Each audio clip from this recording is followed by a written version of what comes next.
Hello everyone, मेरा नाम है Pinky Verma. I welcome you all on our YouTube channel that is Pariksha Junction. आप सभी का परीक्षा जंक्शन पे मैं तहे दिल से आप सभी का स्वागत करती हूँ। आई होप आप सब बहुत अच्छे होंगे और आपकी प्रिपरेशन भी बहुत ज़बरदस्त, शानदार और बहुत बढ़िया तरीके से चल रही होगी। सो स्टूडेंट, हमने पिछले बहुत सारे क्लासेस में कुछ टॉपिक्स को कंप्लीट कर लिया है। आई होप आप उन सब टॉपिक का रिवीजन भी साथ साथ करते हुए चल रहे होंगे और उनमें नंबर ऑफ क्वेश्चंस की प्रैक्टिस भी कर रहे होंगे। आज का हमारा बहुत इंपॉर्टेंट टॉपिक होने वाला है, जो कि आपको थंबनेल पे दिख भी रहा होगा, दैट इज सिलोगिज्म। बहुत बच्चों की डिमांड थी कि यहाँ पर हम बहुत ज़्यादा कंफ्यूज हो रहे होते हैं, हमें कॉन्सेप्ट क्लियर नहीं होता है। तो आज इन सारे जो भी परेशानियां हैं उन सबको हम दूर करने वाले हैं और सिर्फ एक लेक्चर में हम इसका सिर्फ basic concept, this class will be going on a very important because basic concept के थ्री सिर्फ 3 रूल्स को पढ़ेंगे, जिसके बेस पे हमारे सारे क्वेश्चन बहुत इजी तरीके से और विदाउट एनी कंफ्यूजन सॉल्व होने वाले हैं। तो सो स्टूडेंट, अगर आप हमारे किसी भी सोशल मीडिया के प्लेटफॉर्म पे जुड़ना चाहते हैं तो आप हम सबसे जुड़ सकते हैं, चाहे वो आप ट्विटर हो, टेलीग्राम हो, व्हाट्सएप चैनल हो, फेसबुक हो, इंस्टाग्राम हो, किसी भी सोशल मीडिया प्लेटफॉर्म पे अगर आप हमसे कांटेक्ट करना चाहते हैं तो इन सब का लिंक हमारे डिस्क्रिप्शन बॉक्स में पिन अप है, वहां पर एक क्लिक से आप हमारे तक पहुंच सकते हैं। साथ ही साथ हमारा जो प्लेटफॉर्म है वो आपको free of cost education provide करवाता है, जहां पर आप सारे कॉन्सेप्ट को क्लियर करते हुए, सारे सिलेबस को कंप्लीट करते हुए आप अपने सिलेक्शन के बहुत करीब जा सकते हैं और आप अपना गवर्नमेंट जॉब को अपने ग्रैब कर सकते हैं। साथ ही साथ अगर हम बात करें तो हमारी वेबसाइट भी है www.parikshajn.com के नाम से और .in के नाम से भी है। अगर आप हमसे कॉल पे कांटेक्ट करना चाहते हैं तो उसके लिए आप इस नंबर पे भी कॉल करके पूछ सकते हैं। आपके सामने नंबर है 7272824365। इस नंबर पे भी आप कांटेक्ट करके कोई भी क्वेरी पूछ सकते हैं।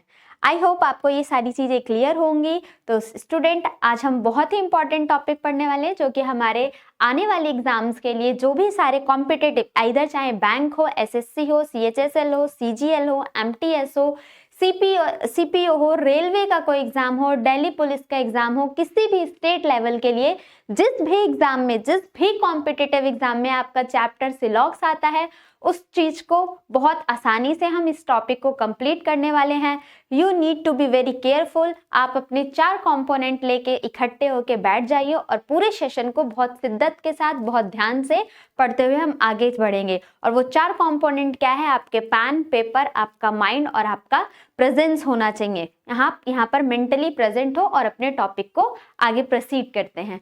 सो स्टूडेंट, हमारा आज का मोटिवेशन ये रहने वाला है, always make an efforts, victory will be yours. आप हमेशा प्रयास करते रहो, रुको नहीं, आप हमेशा प्रयास करते रहो, विजेता आप ही होंगे। जिस ऊर्जा से आप शुरू करते हैं ना, अगर उसी ऊर्जा से आप किसी भी लक्ष्य को कंप्लीट करते हैं तो विजेता आप ही होंगे। चाहे स्टार्टिंग में आपने गवर्नमेंट जॉब तैयार करने के लिए सोचा, तो जितना जुनून आपके अंदर आया होगा, जो एनर्जी लेवल आपकी होगी, उसी एनर्जी लेवल को आप एंड तक मेंटेन करके रख लेना। विक्ट्री आपके हाथ में, सक्सेस आनी ही आनी है, कोई नहीं रोक सकता। लेकिन जहां आपके बीच में आपने कंफ्यूजन क्रिएट करी, डामाडोल किया, तो सारी लाइन बेकार हो जाएंगे और वहां से हम थोड़ा थोड़ा बैकवर्ड होना शुरू हो जाएंगे। तो हमें बैक नहीं जाना, हमें फॉरवर्ड की तरफ बढ़ना है, आगे बढ़ना है और अपनी ग्रोथ को लेके आना है। So students, always make an efforts, प्रयास करते रहो, victory will be always yours. आप ही विजेता होगी। Got it? आगे बढ़ते हैं, अपने सेशन को स्टार्ट करते हैं। हमारा टॉपिक है आपका सिलॉक्स। सबसे पहले मीनिंग समझते हैं, सिलॉक्स वर्ड है क्या हमारे सामने, क्योंकि किसी भी चीज को क्लियर करने से पहले हमें उसका मीनिंग पता होना चाहिए। सिलॉक्स का क्या मतलब है? तो सिलॉक्स का हिंदी में अगर हम मतलब जाने तो हिंदी में इसका मीनिंग निकलता है न्याय निगमन। न्याय निगमन। अब नाम से पता चल रहा होगा हमें न्याय करना है। अपने आप को डेरिवेटिव, यहाँ पर हमें डेरिवेटिव निकालना है, डिडक्शन निकालना है। किसी भी स्टेटमेंट की हेल्प से हम वहां पर किन किन चीजों का डिडक्शन, हिडन इंफॉर्मेशन क्या है उसी को डिड्यूस करना, उसी का पता लगाना ही हमारा सिलॉक्स कहलाता है। अगर एक साफ शब्द अक्षरों में जानो तो व्हाट इज सिलॉक्स? सिलॉक is a deduction, deduction from statement. Statement से किसी भी चीज का डिडक्शन निकालना इज नोन एज सिलॉगिज्म। इसको हम सिलॉग्स के नाम से जानते हैं। अपने आप को एज अ जज समझना है। हम एक जज हैं और हमें किसी भी स्टेटमेंट के ऊपर कोई डिसीजन लेना है, जजमेंट देनी है, तो वहां पर हमें अपने ब्रेन को कैसे काम करना है, किन किन चीजों के ऊपर ध्यान देना है, इस चीज को हम आगे सीखने वाले हैं। दैट इज, यहाँ पर अब देखते हैं आपके हर कॉम्पिटिटिव एग्जाम में सिलॉगिज्म के चैप्टर से क्वेश्चन कैसे बनते हैं। तो क्वेश्चन एक बार हमारे सामने आइडिया रहेगा कि किस टाइप का क्वेश्चन है, तो हम आगे चीजों को समझने में बहुत ही यूजफुल हो जाएंगे। आपके सामने जो एग्जाम में क्वेश्चन बनता है वो इस तरीके का रहेगा। जैसे बोल दिया जाए, स्टेटमेंट गिवन होगा और स्टेटमेंट में इस तरीके का रिलेशन दिया जाएगा, सम पेन और मोबाइल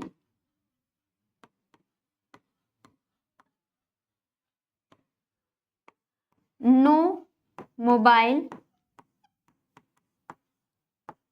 और लैपटॉप। इसी तरीके से आपके सामने मैंने तो 2 स्टेटमेंट लिखा है, एग्जामिनर आपके सामने 3 स्टेटमेंट, 4 स्टेटमेंट, मिनिमम 2 स्टेटमेंट तो देगा ही देगा। मैक्सिमम उसके ऊपर डिपेंड करता है वो कितने रिलेशंस देता है, स्टेटमेंट देता है। फिर आपका यहाँ पर दिया जाएगा कंक्लूजन, और कंक्लूजन कुछ इस टाइप का हो जाएगा, all mobile can be pen. Next, no laptop are pen. Same minimum 2 conclusion तो आपके सामने रहेंगे, मैक्सिमम कितने भी हो सकते हैं, 3 भी हो सकता है, 4 भी हो सकता है, 5 भी हो सकते हैं। तो एग्जामिनर के ऊपर डिपेंड करेगा। आपके सामने इस तरीके का क्वेश्चन होगा और साथ ही साथ आपके सामने 5 ऑप्शंस होंगे। 5 में से एसएससी के एग्जाम के लिए सिर्फ 4 आएंगे। बैंकिंग का एग्जाम अगर आप देते हो तो वहां पर आपको 5 कंक्लूजन देखने को मिलने वाले हैं। किस टाइप का कंक्लूजन? कंक्लूजन आपका इस तरीके का हो सकता है, जैसे फर्स्ट कंक्लूजन देख लिया जाए, only first follow,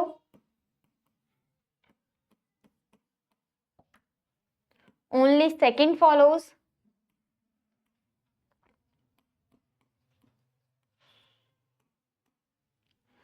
third both follow,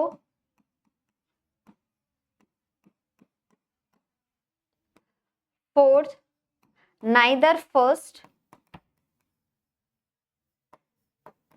nor second follow, and the last one is either first और सेकेंड फॉलो। ये इस तरीके के 5 आपके सामने ऑप्शन होंगे। इन 5 में से कोई भी 4 ऑप्शन आपके सामने हो सकते हैं। अब हमें फर्स्ट फॉलो कब, अगर आपका सिर्फ पहला कंक्लूजन सही होता है तो हमें फर्स्ट फॉलो मार्क करना है, सिर्फ दूसरा कंक्लूजन सही होता है तो हमें ओनली सेकेंड मार्क करना है, दोनों ही सही होते हैं तो बोथ मार्क करना है, दोनों ही गलत होते हैं तो नाइदर मार्क करना है। आइदर के लिए कुछ सिचुएशंस होती हैं, कुछ कंडीशन होती हैं जिनको हम आगे बढ़ने वाले हैं, आज की क्लास में डिस्कस नहीं करेंगे। एक साथ जब बहुत सारा मटेरियल हो जाएगा तो आपको ग्रैब करने में भी प्रॉब्लम आएगी, तो उस प्रॉब्लम से बचने के लिए हम आइदर और के कॉन्सेप्ट को बाद में सीखने वाले हैं। ठीक है स्टूडेंट, अब आपके सामने इस तरीके का क्वेश्चन होगा। हमें क्या करना होता है, with the help of statement, statement की हेल्प से हमें वेन डायग्राम बनाना होता है। और हर पॉइंट का वेन डायग्राम कैसे बनाया जाता है वो अभी हम आगे डिस्कस करने वाले हैं। उन वेन डायग्राम की हेल्प से हमें इन कंक्लूजन को कंक्लूड करना पड़ता है। इस स्टेटमेंट की हेल्प से हमें डिड्यूस करना होता है हिडन इंफॉर्मेशन को with the help of given conclusion. जो भी कंक्लूजन आपके सामने दिए गए हैं उसी कंक्लूजन को निकालना होता है स्टेटमेंट की हेल्प से, वेन डायग्राम बना के। और फिर जो भी स्टेटमेंट हमारा फॉलो हो जाएगा उसमें से हम इन ऑप्शंस को टिक करके नेक्स्ट क्वेश्चन पे बढ़ेंगे। लेकिन क्वेश्चन करने से पहले हमें बेसिक कॉन्सेप्ट को बहुत स्ट्रॉन्ग करना है, क्योंकि ये चैप्टर बहुत इंपॉर्टेंट हो जाता है, बहुत बच्चे कंफ्यूज हो रहे होते हैं। तो आज इन कंफ्यूजन को हम बिल्कुल ही खत्म करने वाले हैं। होपफुली आपको क्लियर हो रहा होगा। तो इस टाइप का तो क्वेश्चन होगा। अब आपको एक आइडिया लग गया है कि किस किस तरीके की चीजें होती हैं। तो अब हम सबसे पहले बात कर लेते हैं what is statement and what is conclusion. ये पॉइंट मैं आपको बाद में डिस्कस करूंगी। पहले देखते हैं what is statement and what is conclusion. हमने जब इनइक्वालिटी का चैप्टर किया था तो वहां पर मैंने स्टेटमेंट और कंक्लूजन को बहुत बारीकी से एक्सप्लेन किया था। होपफुली अगर आपने वो सेशन भी देखा है इनइक्वालिटी चैप्टर, तो यहाँ से भी आप उस पॉइंट से भी डिड्यूस कर सकते हो। क्या? दोबारा से स्टेटमेंट हम पढ़ते हैं। अगर फर्स्ट है स्टेटमेंट, व्हाट इज स्टेटमेंट। अगर आपसे पूछा जाए स्टेटमेंट क्या है, तो आप क्या डिफाइन करोगे? स्टेटमेंट क्या है? स्टेटमेंट इज इट रिप्रेजेंट या it show relationship between to element. किसी भी दो एलिमेंट के बीच में रिलेशनशिप को डिफाइन करता है। अब यहाँ पर हमने दो वर्ड देखे, what is relationship, what is element. तो रिलेशनशिप दोनों के बीच में संबंध कैसा है ये डिफाइन बता रहा होता है। और एलिमेंट क्या? एलिमेंट के नाम पे हम कोई भी वर्ड यूज कर सकते हैं, कोई भी नंबर यूज कर सकते हैं। जो भी इस यूनिवर्स में चीजें प्रेजेंट है हम कुछ भी यूज कर सकते हैं। Pen, paper, table, fan, board, light, कुछ भी यूज किया जा सकता है at the place of element. Got it? तो स्टेटमेंट हमें क्या डिफाइन करता है? It shows the relationship between, proper notes बनाते हुए चलना आप। It shows the relationship between two or more element.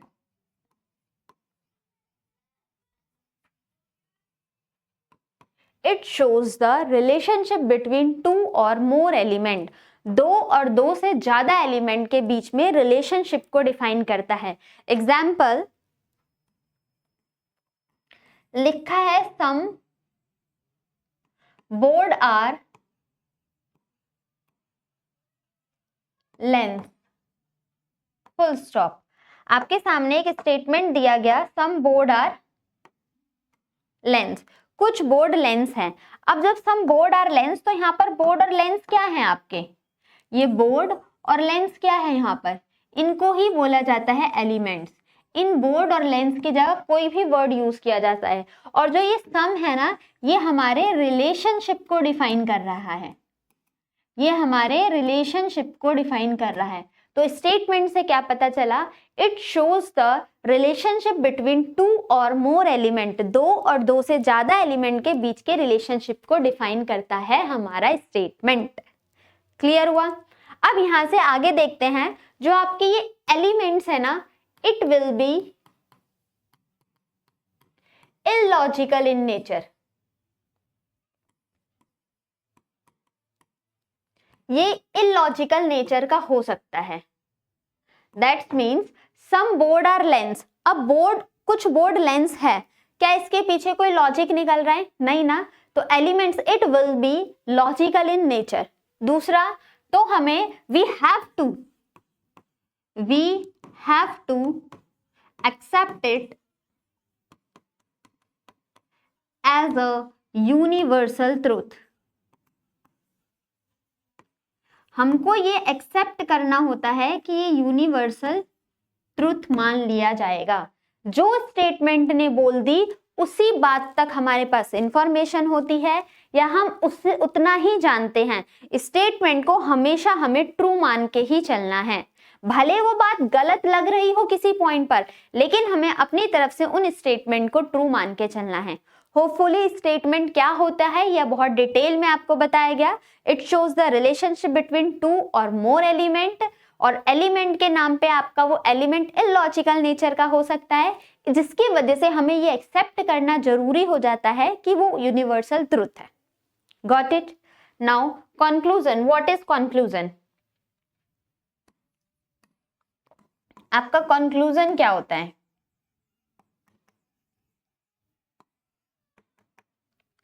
Conclusion की बात करें हम तो it shows the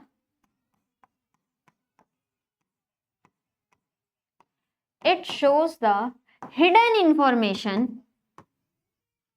it shows the hidden information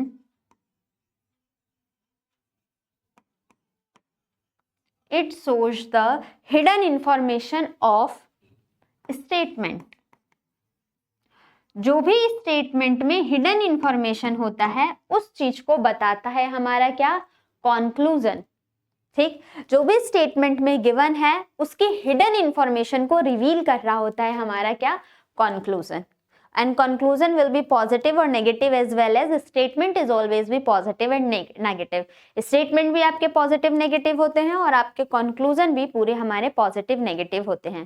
तो स्टूडेंट हमने यहाँ पर एक बात करी थी क्या कि it shows the relationship between to element, दो एलिमेंट के बीच में रिलेशनशिप को डिफाइन करता है। तो हमारे पास ऐसे कौन से वर्ड हैं जो रिलेशनशिप को डिफाइन कर रहे होते हैं? हमारे पास ऐसे कौन से वर्ड्स हैं जो रिलेशनशिप को डिफाइन कर रहे होते हैं? अगर हम बात करें कि टाइप्स ऑफ स्टेटमेंट, कितने तरीके के स्टेटमेंट होते हैं?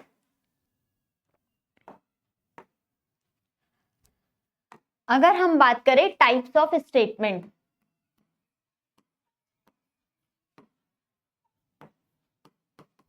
जो स्टेटमेंट होते हैं वो कितने टाइप्स के होते हैं? तो स्टेटमेंट को हमने दो पार्ट में क्लासिफाई किया, दैट इज पॉजिटिव स्टेटमेंट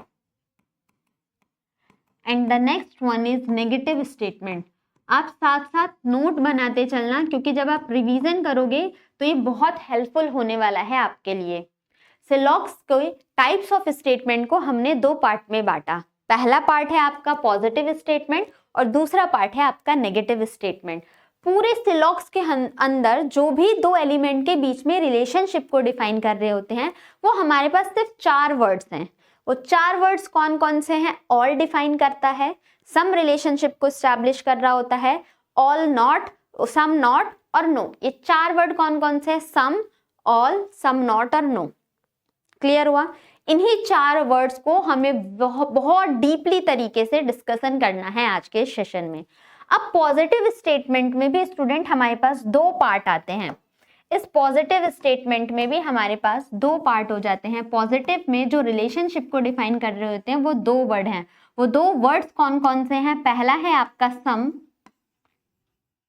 और दूसरा होता है आपका ऑल। इसी तरीके से जो नेगेटिव है, नेगेटिव में भी हमारे 2 पार्ट्स होते हैं नेगेटिव स्टेटमेंट में। पहला है आपका सम नॉट और दूसरा है आपका नो। ये 4 वर्ड्स वो हैं जो हमारे स्टेटमेंट में रिलेशन को एस्टैब्लिश कर रहे होते हैं। पॉजिटिव में सम और ऑल, सम नॉट और नो, ये हमारा है टाइप्स ऑफ स्टेटमेंट। क्लियर हुआ? ऐसे अभी हम डिस्कस करेंगे टाइप ऑफ कंक्लूजन को भी। टाइप ऑफ कंक्लूजन को डिस्कस करने से पहले आपको ये पता होना चाहिए कि कभी कभी इस सम को कुछ और वर्ड्स के नाम से भी हम जानते हैं। साथ ही साथ ऑल, ऐसे सम नॉट और नो, जो ये 4 वर्ड्स है रिलेशन को डिफाइन कर रहे होते हैं एलिमेंट के बीच में, तो ये इनको कभी कभी किसी और नाम से भी दे दिया जाता है, लेकिन उसका मीनिंग हमारे पास सेम ही होना चाहिए। आइए नोट कर लेते हैं कौन कौन से वर्ड्स हैं वो आपके। सम, सम को हम और किन किन नाम से जान सकते हैं? यह है आपके सेकेंडरी कीवर्ड। सेकेंडरी कीवर्ड, सम को हम और किन किन नामों से जान सकते हैं? जैसे दे दिया जाए few, very few, at least, at most, much, many, more, maximum, minimum, generally, या फिर कोई भी चीज जो 0.1% से लेकर 99.9% तक आती है, उन सब चीजों को हम सम ही मानेंगे। जो ये वर्ड्स हैं ये हमारे सेकेंडरी कीवर्ड्स को यूज करते हैं। अगर कहीं पर लिखा हुआ आ जाए मैक्सिमम ARB, तो इसका क्या मीनिंग निकला? मैक्सिमम ARB का मतलब कि सम ARB ही होगा। 55% पेन आर पेंसिल, तो हम ये मानेंगे कि सम पेन आर पेंसिल हो जाएगा। 89.6% कैट आर डॉग्स, तो हमें ये मानना है some cat are dogs. That's means ये वर्ड्स यूज होते हैं उन सब को हम सम ही मानते हैं। आई होप क्लियर हुआ होगा। इसी तरीके से आपके सामने दूसरा आता है ऑल। अगर ऑल है तो ऑल को और किन नामों से जाना जाता है? आपका वर्ड आता है each, every, any, only. Only के साथ कुछ कंडीशन होती है, वी विल डिस्कस लेटर, हम इसको बाद में डिस्कस करेंगे। या फिर कोई कीवर्ड ना दिया गया हो उसको भी हम ऑल के नाम से ही जानते हैं। जैसे the rich is man, that's means all rich is man, जितने भी रिच हैं वो सब मैन हैं।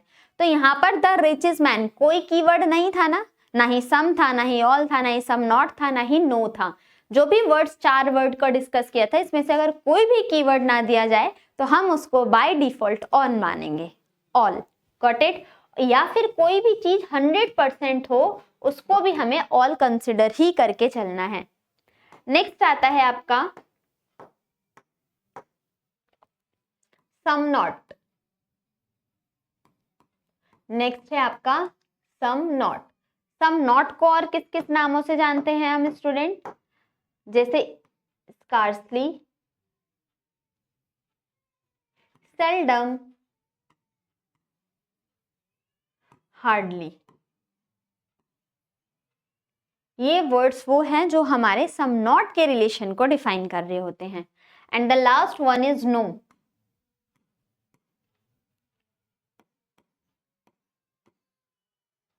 And the last one is no. No को किस किस नामों से जाना जा सकता है? तो वो है आपका none, never, no one, all not. All not का भी तो मतलब यही हो गया ना कि कोई भी नहीं, नो, नन। और आपका 0% हमारा नो के केस में माना जाएगा। तो ये वो सेकेंडरी वर्ड्स हैं जो आपको क्वेश्चंस में मोस्टली यूज किए जाते हैं। तो इसका फटाफट से स्क्रीनशॉट ले लेना और प्रॉपर नोट्स बनाते हो तो उसमें नोट भी करते हुए चलना।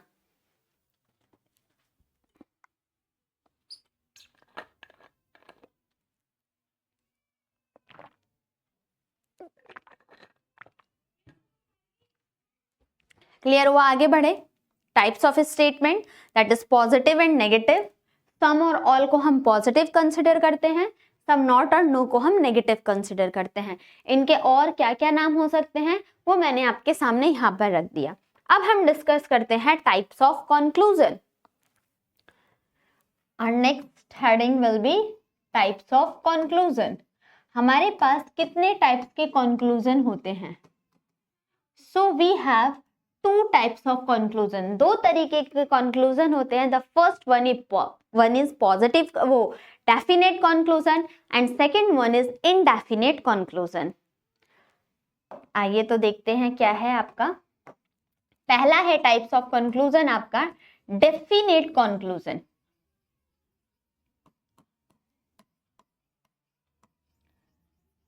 Definite conclusion. What is definite conclusion?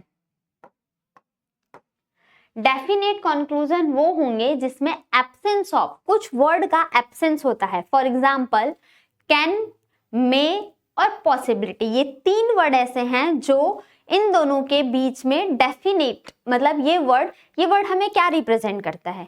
ये तीनों वर्ड हमें पॉसिबिलिटी को रिप्रेजेंट कर रहा है ना, डाउटफुल सिचुएशन को क्रिएट कर रहा है ना। लेकिन डेफिनेट का मीनिंग क्या है? डेफिनेट का मीनिंग ये है, डेफिनेट मतलब निश्चित, हम किसी भी चीज को लेके 100% श्योर हैं। जब हम किसी भी चीज को डेफिनेट है तो इन वर्ड्स का जब एब्सेंस हो जाएगा, कैन, में, पॉसिबिलिटी, तभी तो हमारा वो टाइप्स ऑफ डेफिनेट कंक्लूजन हम उसको कह पाएंगे, क्योंकि ये तीनों वर्ड तो डाउटफुल सिचुएशन को क्रिएट करते हैं, तो ये वर्ड हमारे एब्सेंट होने चाहिए। तो हम इसके सामने लिख सकते हैं absence of can, may and possibility.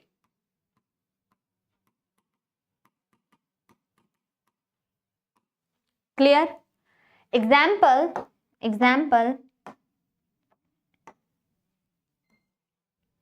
इसके साथ एक्सेप्शन भी है student. Exception is always there, तो वो हमारा एक्सेप्शन क्या है? अगर कैन के साथ नेवर आ जाए तो वो हमारा डेफिनेट कंक्लूजन ही माना जाएगा। देखो मैंने पहला स्टेटमेंट क्या बोला कि जिस भी कंक्लूजन में आपका कैन, में और नेवर जैसे वर्ड नहीं होते हैं, एब्सेंट होते हैं, उनको हम डेफिनेट कंक्लूजन कहते हैं। बट लेकिन अगर कैन के साथ नेवर भी ऐड हो जाए, कैन और नेवर दोनों आ जाते हैं, तो दोनों एक साथ जब आते हैं तो वो उसको भी हम डेफिनेट कंक्लूजन कंसीडर करेंगे। क्लियर हुआ? इंडिविजुअली कैन आएगा तो वो डेफिनेट कंक्लूजन नहीं माना जाएगा, लेकिन कैन के साथ नेवर भी आ जाएगा तो उसको हम डेफिनेट कंक्लूजन मानेंगे। क्लियर? चलो, तो एक्सेप्शन आपका ये था। एग्जाम्पल है हमारा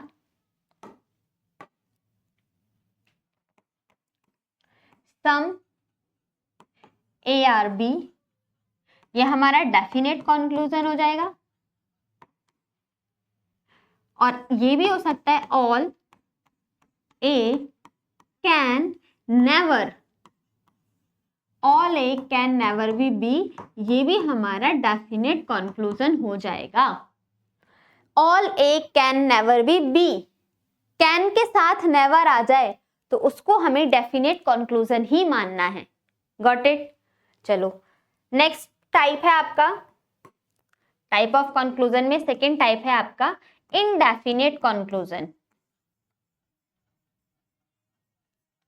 indefinite conclusion,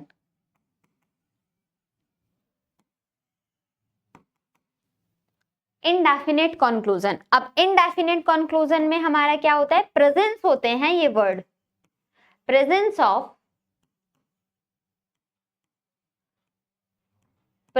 of can, never and possibility.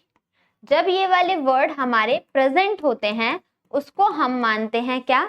Definite indefinite conclusion, क्योंकि ये वर्ड ही डाउटफुल सिचुएशन को क्रिएट कर रहे होते हैं। और हेडिंग क्या है? इनडेफिनेट। तो इनडेफिनेट का मतलब क्या हो गया? जिसमें हम श्योर ना हो, अनिश्चित निष्कर्ष। क्लियर हुआ? Indefinite conclusion, presence of can, यहां पर एक मिस्टेक होगी, presence of can,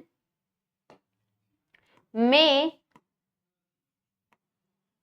and never, जिसमें आपका कैन में और पॉसिबिलिटी जैसे वर्ड प्रेजेंट होते हैं उसको हम बोलते हैं indefinite conclusion. Example no A can be B, या फिर some A are B is a possibility, some A are B is a possibility. क्या कुछ ए बी हो सकते हैं, ऐसी संभावना है? तो ये हमारे क्या होते हैं? Indefinite conclusion. Type of statement clear?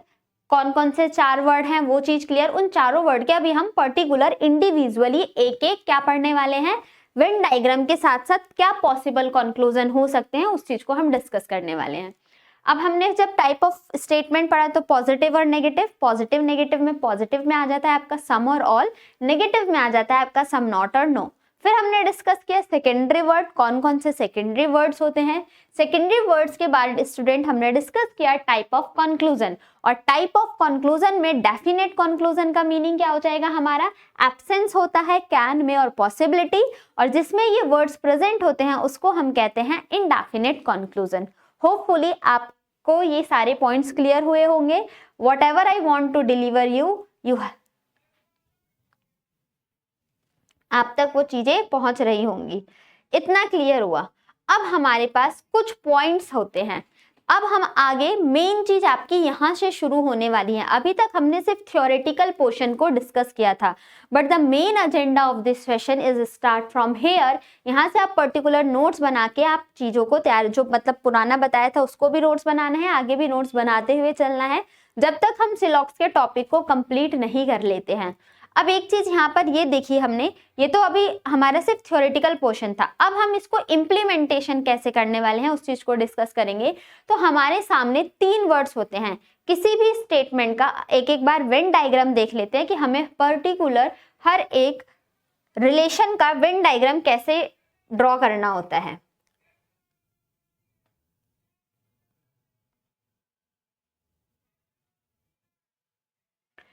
जब भी आपके सामने सम आए तो सम का डायग्राम आपका स्टूडेंट कैसे बनने वाला है। जब भी आपके सामने सम आए तो सम का डायग्राम हम कैसे बनाने वाले हैं।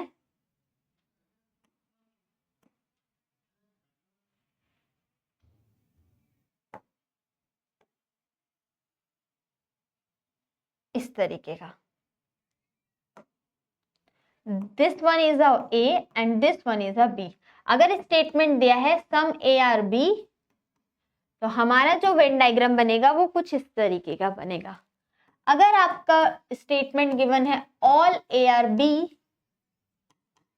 डिटेल में डिस्कस करेंगे, तो ऑल ए आर बी का जो हमारा वेन डायग्राम बनने वाला है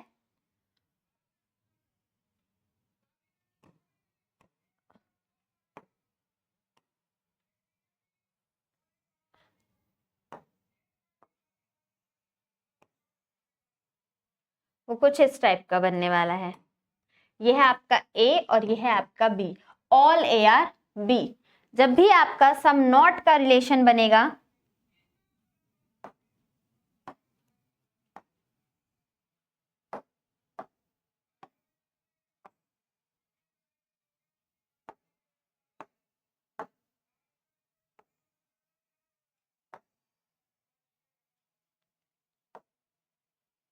जब भी हमारा some A are not B, जब भी सम ए आर नॉट बी का वेन डायग्राम बनेगा तो यह है ए का पार्ट, ए के कुछ पार्ट ने बी के पास जाने से मना किया हुआ है। इस तरीके का सम नॉट बनने वाला है। एंड द लास्ट वन आपका होता है, अगर स्टेटमेंट में गिवन है नो ए आर बी, तो हमारा वेन डायग्राम कैसे बनने वाला है नो ए आर बी का।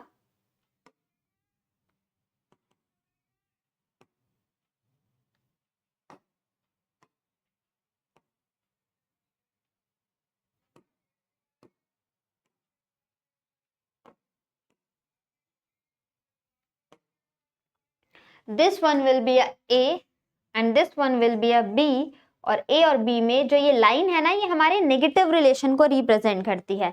तो ऐसी ए का कुछ पार्ट बी से कांटेक्ट नहीं करेगा, और ये क्या रिप्रेजेंट कर रहा है कि सारा का सारा ए बी से कोई कांटेक्ट नहीं करेगा। तो जो भी हमने 4 वर्ड्स देखे थे जो स्टेटमेंट के बीच में रिलेशनशिप को डिफाइन कर रहे होते हैं, उनका पर्टिकुलर वेन डायग्राम कैसे बनने वाला है वो आपके सामने ये रहा। अब एक एक करके सारी चीजों को डिस्कस करते हैं बहुत डिटेल तरीके से।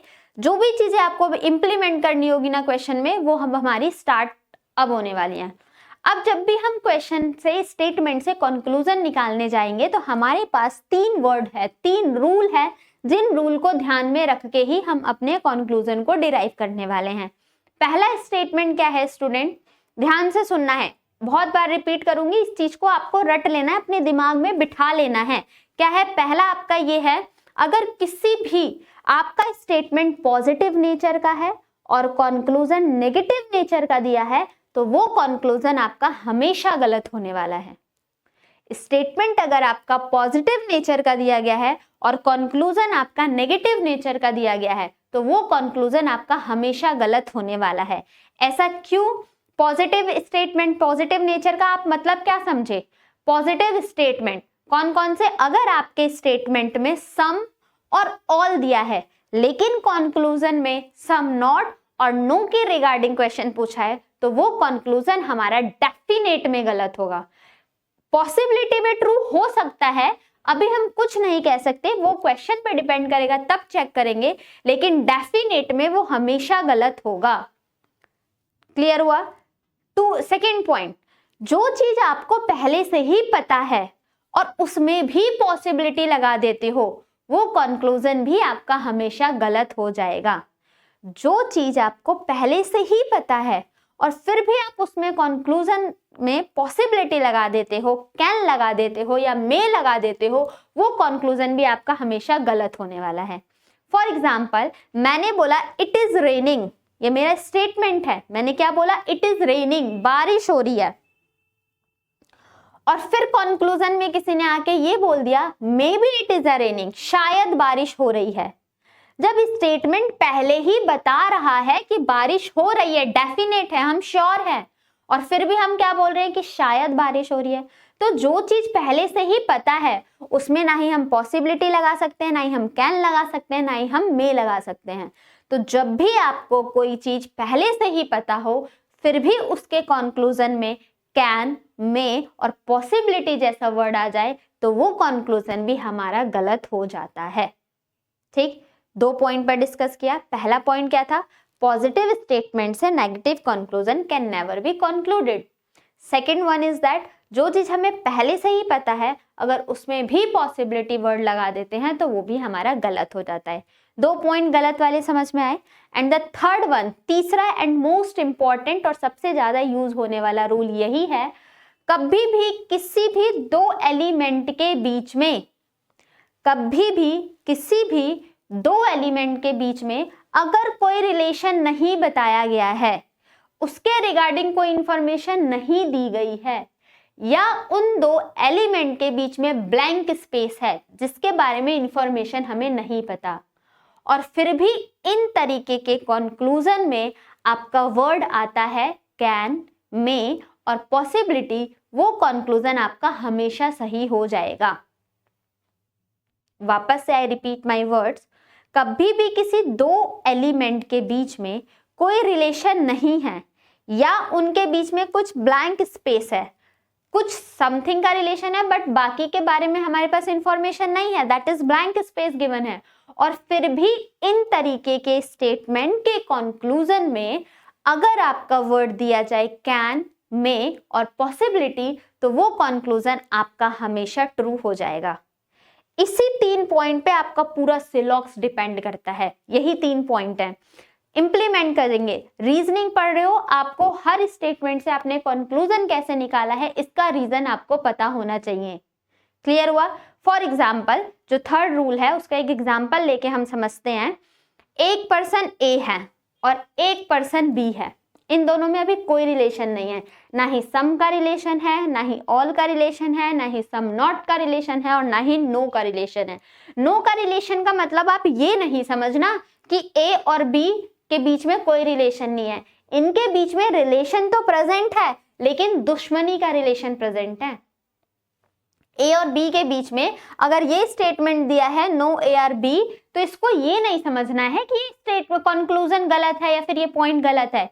इसका मतलब इनके बीच में कोई रिलेशन नहीं है, इसका मतलब ये निकल के आता है 2 एलिमेंट के बीच में रिलेशन तो है लेकिन दुश्मनी वाला है, नेगेटिव रिलेशन है। और रिलेशन कब नहीं होगा? जब ए और बी एक दूसरे को बिल्कुल ही नहीं जानते हो, जब इन 4 वर्ड में से कोई भी वर्ड यूज ना किया गया हो, तब हम मान सकते हैं कि उनके बीच में कोई रिलेशन नहीं है। और ब्लैंक स्पेस का मीनिंग क्या? जैसे ए और बी में सम का रिलेशन दिख रहा है ना, क्या ए के इस पार्ट के बारे में कोई इंफॉर्मेशन बताई है स्टेटमेंट ने? नहीं बताई। तो जो ये ब्लैंक स्पेस है इसको हम ब्लैंक स्पेस बोलेंगे। यहाँ पर ये हमारा ब्लैंक स्पेस है। सेम बी के बारे में इंफॉर्मेशन नहीं है तो ये हमारा ब्लैंक स्पेस है।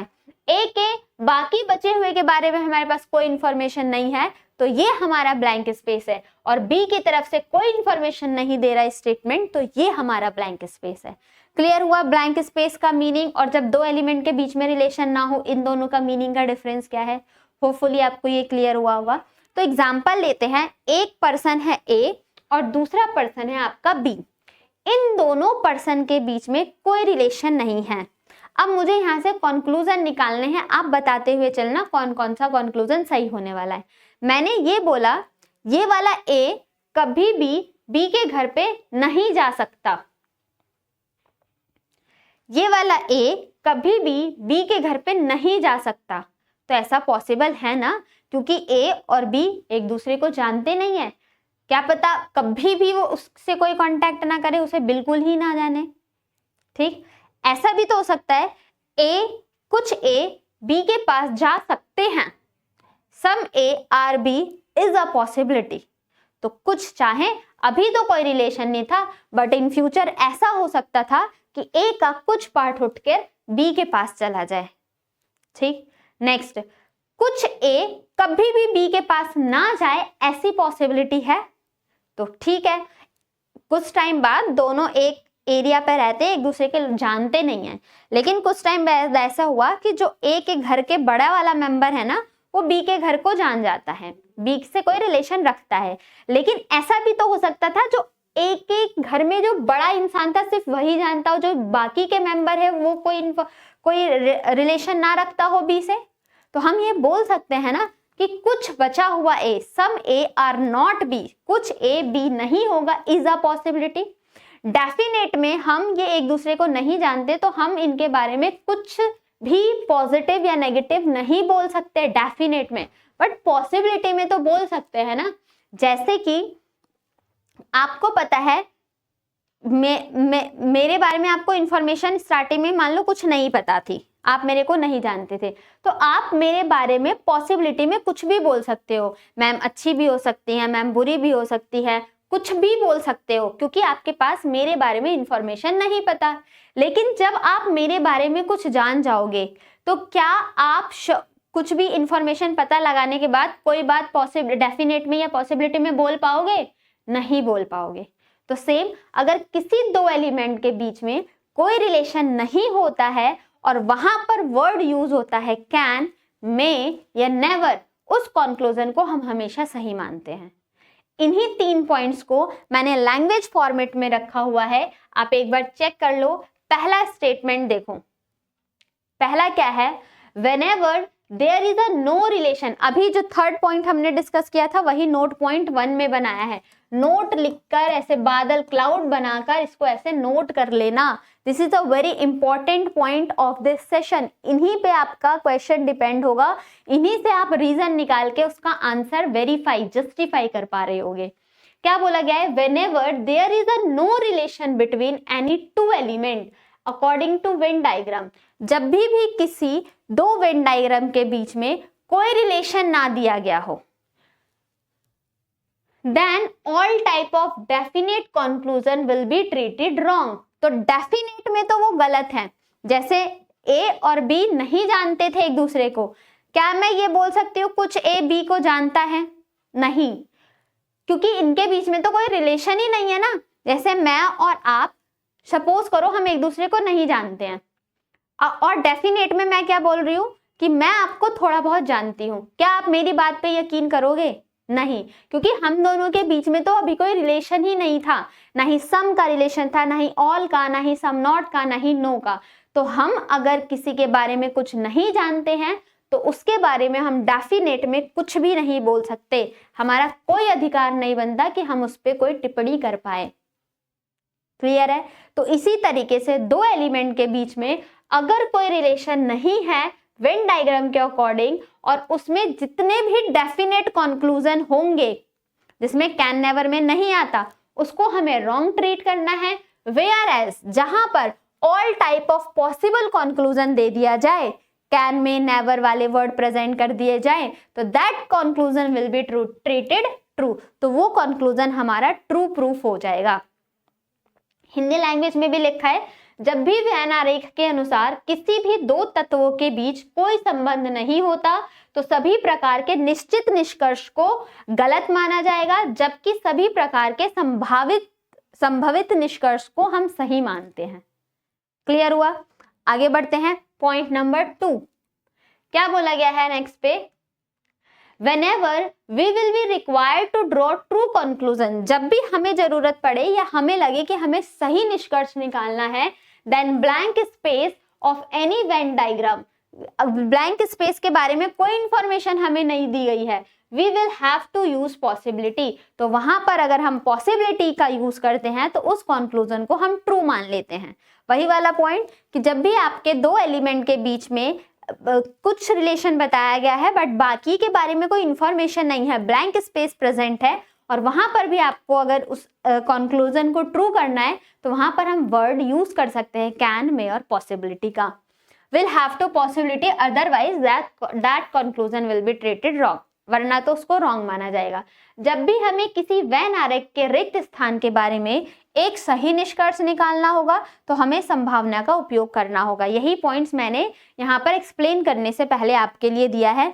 मैं चाहती तो इनको नहीं लिख के लाती, क्योंकि आपको नोट्स बनाने हैं, इसलिए यहाँ पर मैं लिख के लाई हूँ, क्योंकि वर्बली आपको ये बात कुछ टाइम बाद भूलोगे तो रिवीजन पर जब आओगे तो देख के यहाँ से रिवाइज कर सकते हो। Next, third, already existence of relation between two element, अगर पहले से ही कोई रिलेशन है उन दो एलिमेंट के बीच में, और already restrictions between two element, या दोनों एलिमेंट के बीच में कोई रेस्ट्रिक्शन है, जैसे नो का रेस्ट्रिक्शन हो गया, सम नॉट का रेस्ट्रिक्शन हो गया, नेवर अलाउ पॉसिबिलिटी, वहां पर पॉसिबिलिटी कभी अलाउ नहीं की जाती। एग्जाम्पल जो बारिश वाला दिया था, जो चीज हमें पहले से ही पता है, ऑलरेडी एग्जिस्टेंस रिलेशन, या फिर जिसके बारे में हमें इंफॉर्मेशन नहीं है, नो का रिलेशन, रेस्ट्रिक्शन हो, पहले से ही बता दिया जाए तुम्हें उन दोनों से बात नहीं करनी, तो हमें वहां पर अगर पॉसिबिलिटी आता है तो that two element never allow possibility, वहां पर पॉसिबिलिटी जैसे वर्ड का हम कभी यूज नहीं करेंगे, उसको, उस कंक्लूजन को हमें हमेशा गलत मानना है। अब मैं उम्मीद करती हूँ आपको ये तीनों पॉइंट बहुत अच्छे से क्लियर हो गए। इसी का इम्प्लीमेंटेशन हम एक एक वेन डायग्राम बनाऊंगी और उस पर क्या पॉसिबल कंक्लूजन ट्रू हो सकते हैं उसके ऊपर डिस्कस करने वाले हैं। बहुत इंपॉर्टेंट होने वाला है आगे का जो पॉइंट हम डिस्कस करने वाले हैं। इन सब चीजों को पढ़ा। नेक्स्ट आपका ये आता है क्या, अब हमें देखो, अगर स्टेटमेंट में गिवन है सम, स्टेटमेंट में आपके सामने गिवन है सम, सपोज दैट आपके सामने रिलेशन आ गया है some A are B, some A are B, तो इस ए और बी की जगह कोई भी एलिमेंट आ सकता है, पेन पेपर जो भी इस यूनिवर्स में प्रेजेंट है कोई सा भी एलिमेंट रख सकता है, उससे हमें कोई नहीं लेना देना। रिलेशन कौन बता रहा है, ये वर्ड रिलेशन बता रहा है।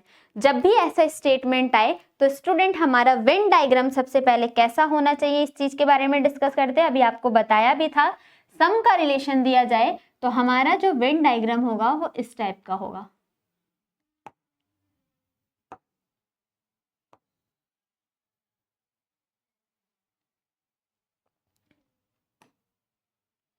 सम ए आर बी, जब भी आपका सम हो तो आप वेन डायग्राम ऐसा बनाओगे। अब इस स्टेटमेंट में हमें क्या डिफाइन किया गया है, जितना स्टेटमेंट बोलता है इंफॉर्मेशन सिर्फ हमारे पास उतनी ही होती है, डेफिनेट इंफॉर्मेशन हमारे पास सिर्फ उतनी ही होती है। दैट्स मीन्स ए के सम के रिलेशन में हमें इंफॉर्मेशन पता है, जो ए का ये बी का पार्ट है इसके बारे में, बस इसके बारे में, इस स्पेस के बारे में हमें पता है। ए का बाकी बचे हुए स्पेस के बारे में कोई इंफॉर्मेशन नहीं दे रहा। सेम हेयर, बी का जो बचा हुआ प्रोसेस है, बचा हुआ स्पेस है, उसके बारे में भी हमारे पास कोई इंफॉर्मेशन नहीं है। दैट्स मीन्स ये वाला पार्ट इतना और ये वाला पार्ट इतना हमारा ब्लैंक स्पेस कंसिडर किया जाएगा। जितना स्टेटमेंट बोलता है इंफॉर्मेशन बस उतनी ही होती हैं। मेरे वर्डिंग्स पे फोकस करते हुए चलना, what I want to deliver you, मैं क्या कहना चाह रही हूँ, what I am trying to say with you. अब देखो इसके क्या क्या पॉसिबल कंक्लूजन हो सकते हैं, पहले सारे कंक्लूजन को एक एक करके नोट करते हैं, फिर आपके साथ ही डिस्कस करेंगे। कुछ पॉसिबल कंक्लूजन जैसे फर्स्ट कंक्लूजन मेरा हो जाए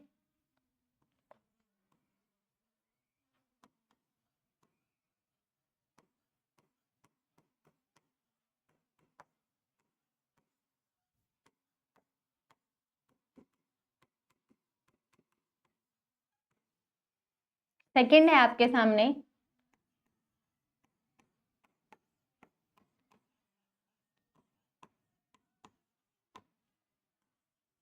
थर्ड है आपके सामने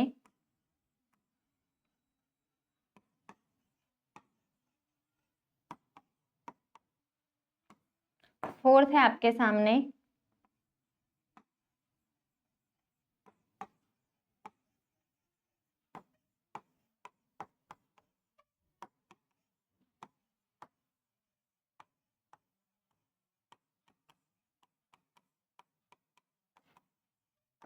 and the last fifth one is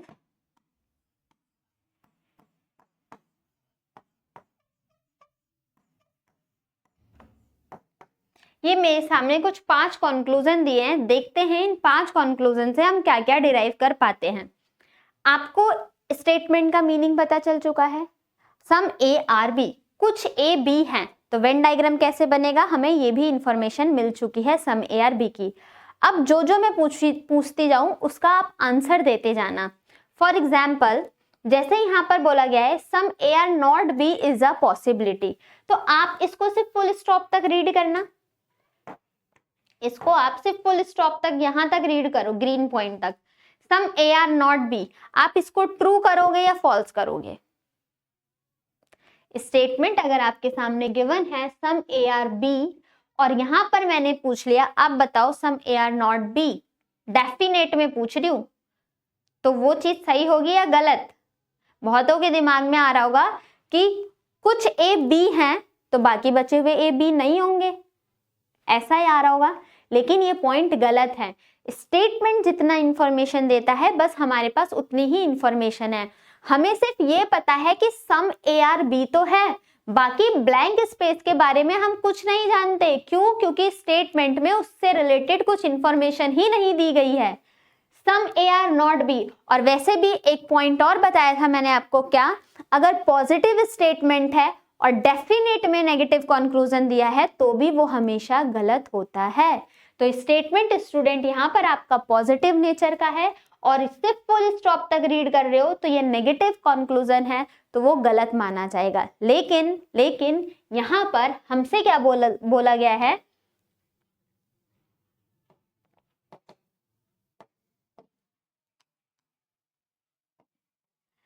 यहाँ पर गिवन है some A are not B is a possibility, कुछ ए बी नहीं होंगे ऐसी संभावना है।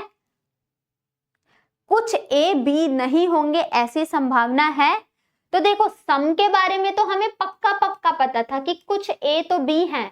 ये हमारा जो पार्ट है ये ब्लैंक स्पेस है ना, ये वाला पार्ट हमारा ब्लैंक स्पेस है।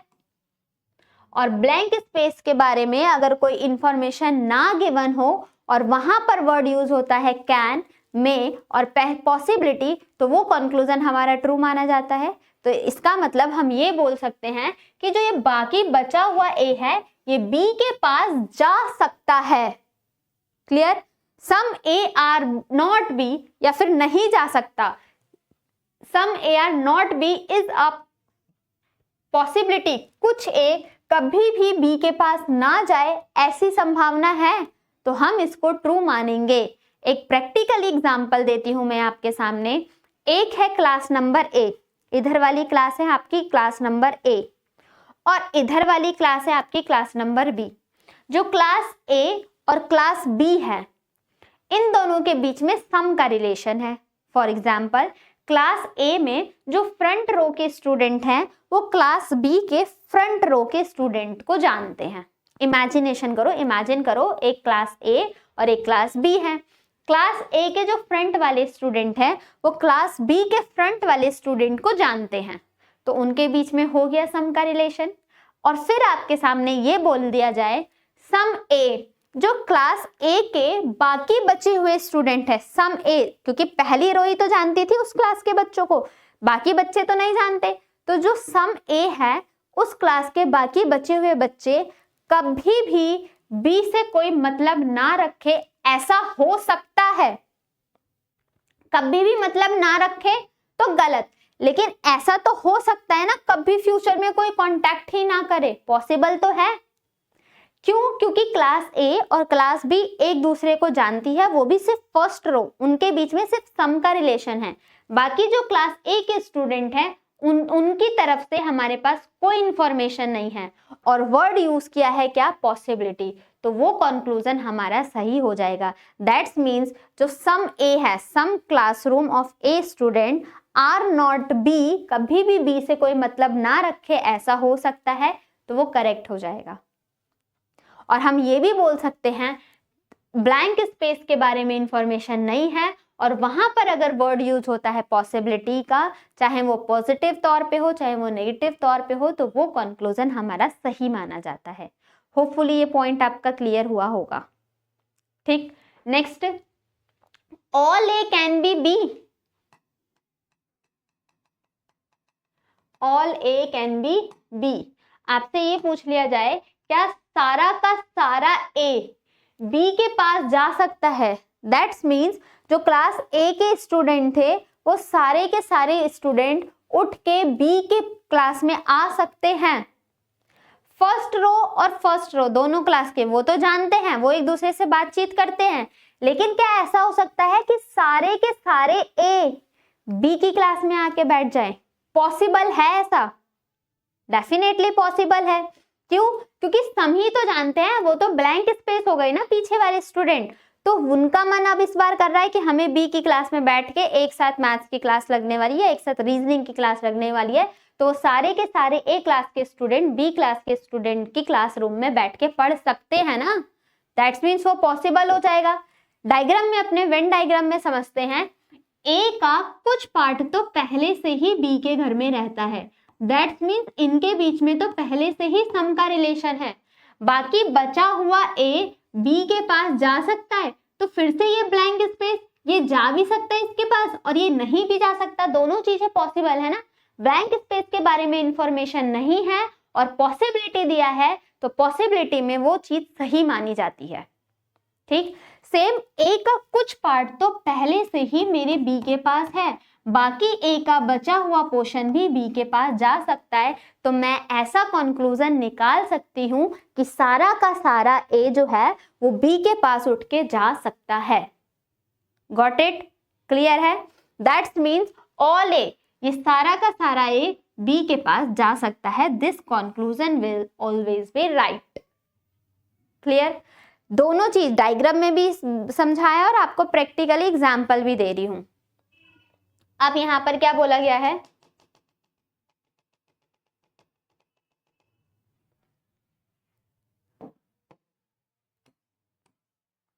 Some B are A diagram में दिख रहा है। वेन डायग्राम में जो चीज दिखेगी उसको हमें ट्रू मानना है। हमारे वेन डायग्राम में दिख रहा है सम बी आर ए। जब ए क्लास बी की क्लास को जानती है, तो बी क्लास भी तो कुछ पार्ट, जो फर्स्ट वाली रो है वो भी तो उस वाले बच्चों को जानती है, तो सम का relation some A are B भी ट्रू और सम बी आर ए भी ट्रू। जब भी सम का रिलेशन आए तो दोनों एलिमेंट की तरफ से सम ट्रू होगा। अब देखो बी वाला पार्ट भी तो कुछ ए के पार्ट में ही रह रहा है, तो मैं बोल सकती हूँ ना कि सम बी आर ए, लेकिन इसी के साथ अगर आपका यूज कर दिया जाता some B are A is a possibility, तो वो चीज हमारी गलत मानी जाती। क्यों गलत मानी जाती? रीजन, आपको हर कंक्लूजन के पीछे का रीजन पता होना चाहिए, आप किसी चीज को क्यों राइट कर रहे हो और किसी चीज को क्यों रॉन्ग कर रहे हो, और वही 3 रीजन निकल के आएंगे बार बार, चाहे आप 100 सवाल कर लो, उन्हीं 3 रीजन में से आंसर आने वाला है। अब ये क्यों ट्रू माना जाएगा? आपको बताया था, जो भी चीज पहले से ही है, already existent relation between 2 element, और वहां पर आपका पॉसिबिलिटी आता है, तो वो कंक्लूजन को हम गलत मानते हैं। दैट्स मीन्स पहले ही से ही ए और बी के बीच में सम का रिलेशन है, अगर इसमें भी हमें वो पॉसिबिलिटी दे देता तो वो कंक्लूजन गलत हो जाता। क्लियर? बहुत आराम से, अभी और भी पार्ट बचे हुए हैं, लेकिन बहुत डीपली, बहुत आराम से हम इस टॉपिक को समझते हुए चल रहे हैं। क्वेश्चन तभी सॉल्व कर पाओगे, अभी क्वेश्चन पे एक भी क्वेश्चन मैंने आपके सामने डिस्कस नहीं किया है। क्यों? क्योंकि उस क्वेश्चन को करने से पहले आपका कॉन्सेप्ट स्ट्रांग होना चाहिए। नेक्स्ट देखो, ये 3 पॉइंट क्लियर। नेक्स्ट है some B are not A is a possibility. अब ये रिलेशन किसकी तरफ से बोला जा रहा है कि कुछ भी कभी भी ए ना हो ऐसा पॉसिबल है। अब आपका दिमाग थोड़ा बहुत काम करना शुरू किया होगा कि जब बाकी ये भी ब्लैंक स्पेस और बी का ये वाला पोर्शन भी ब्लैंक स्पेस, जब ये वाला ब्लैंक स्पेस यहाँ पर नहीं जा सकता तो मैं ऐसा मान सकती हूँ ना कि ये वाला ब्लैंक स्पेस भी ए के पास ना जाए। दैट्स मीन्स अब क्या बात हुई, अब क्लास बी की स्टूडेंट की तरफ से बात हो रही थी। अभी तक हमने किसकी तरफ से डिस्कस किया था, ए क्लास की तरफ। और जो बी क्लास के बच्चे हैं अब मैं वहां से डिस्कस कर रही हूँ। क्या डिस्कस किया है कि जो भी ए के बी वाली row first class room B जो है उसकी फर्स्ट रो तो जानती है ए के बच्चे, लेकिन बी के जो पीछे बेंच वाले बच्चे हैं क्या वो कभी भी ए की क्लास से कोई मतलब ना रखे? ऐसा पॉसिबल है? ऐसी संभावना है? हो सकता है ना ऐसा? क्यों? क्योंकि वो तो ब्लैंक स्पेस है ना, और ब्लैंक स्पेस में पॉसिबिलिटी हमेशा ट्रू मानी जाती है। तो हम ऐसा बोल सकते हैं कि सम बी, कुछ भी कभी भी ए की तरफ ना जाए ऐसा पॉसिबल हो सकता है। आपका पॉइंट नंबर 1 और पॉइंट नंबर 4 सेम है। 1 में हम ए की तरफ से डिस्कस कर रहे हैं और 4 में यही पार्ट हम बी की तरफ से डिस्कस कर रहे हैं। Clear? And the last point is, और सेम हेयर आपका सेकंड और फिफ्थ कंक्लूजन भी सेम है, बस सेकंड में ए की तरफ से बात कही गई है और फिफ्थ में बी की तरफ से बात की गई है।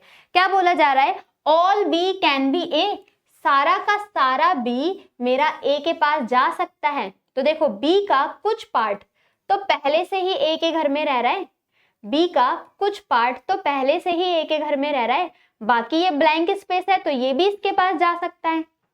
तो मैं यहाँ पर कंक्लूजन बोल सकती हूँ ना कि सारा का सारा बी ए के पास जाके बैठ सकता है। That's means all B can be A, और कैन भी तो पॉसिबिलिटी ही रिप्रेजेंट करता है ना, तो ये भी ट्रू हो जाएगा।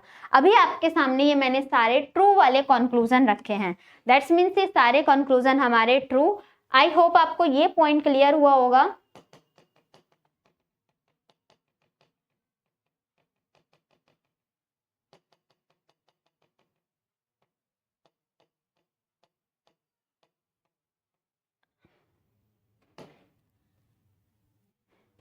आपका ये पॉइंट भी ट्रू है, ये भी ट्रू है, ये भी ट्रू है, और ये भी ट्रू है, और ये भी ट्रू है। और ये क्यों ट्रू है आपको इसका रीजन भी पता चल गया होगा। एक बार शॉर्ट में डिस्कस कर देती हूँ। सम ए आर बी, कुछ ए बी को जानते हैं, तो हमसे ये पूछा गया कि क्या कोई भी ए बी को ना, सम एक बचा हुआ ए है वो बी को ना जाने ऐसा पॉसिबल है? ठीक है। सारा का सारा ए बी के पास जा सकता है ऐसा पॉसिबल है? वो भी ठीक है। कुछ भी ए हैं तो वो हमें अपने वेन डायग्राम में दिख रहा है। कुछ भी कभी भी ए ना हो ऐसे पॉसिबल है, तो वो भी करेक्ट। और सारा का सारा बी ए के पास चला जाए ऐसा भी पॉसिबल है, तो वो भी करेक्ट। क्लियर? नेक्स्ट पॉइंट पे बढ़े। तो हमारा ये पार्ट था अभी सिर्फ सम का। नेक्स्ट पे हम डिस्कस करने वाले हैं क्या? ऑल का केस। नेक्स्ट पे हम डिस्कस करने वाले हैं ऑल का केस। अगर आपके सामने स्टेटमेंट गिवन है ऑल ए आर बी, अगर आपके सामने स्टेटमेंट गिवन है ऑल ए आर बी, तो हमारा वेन डायग्राम कैसे बनने वाला है ऑल के केस में?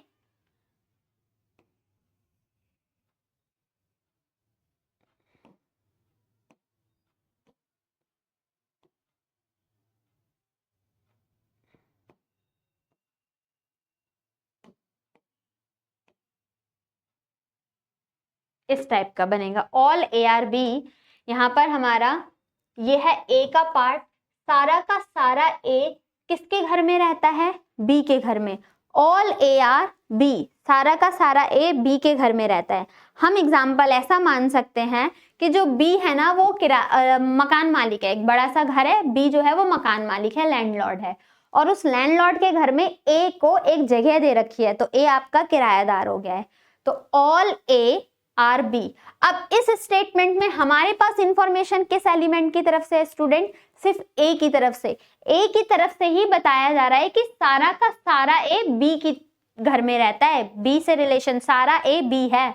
लेकिन क्या स्टेटमेंट कहीं बी की तरफ से कुछ इंफॉर्मेशन बता रहा है? जितना स्टेटमेंट बोलता है इंफॉर्मेशन हमारे पास सिर्फ उतनी ही होती है। तो हमें सिर्फ ए की तरफ से इंफॉर्मेशन है कि ऑल ए आर बी। अब देखते हैं इसमें क्या क्या पॉसिबल कंक्लूजन हो सकते हैं, तो नोट करो। पहला कंक्लूजन है आपका सम ए आर बी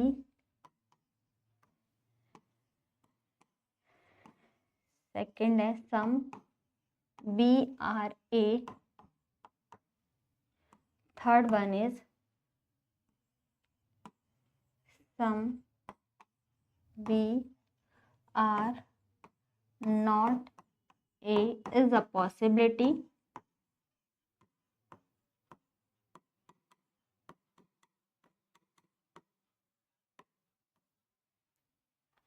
और फोर्थ है ऑल बी कैन बी ए।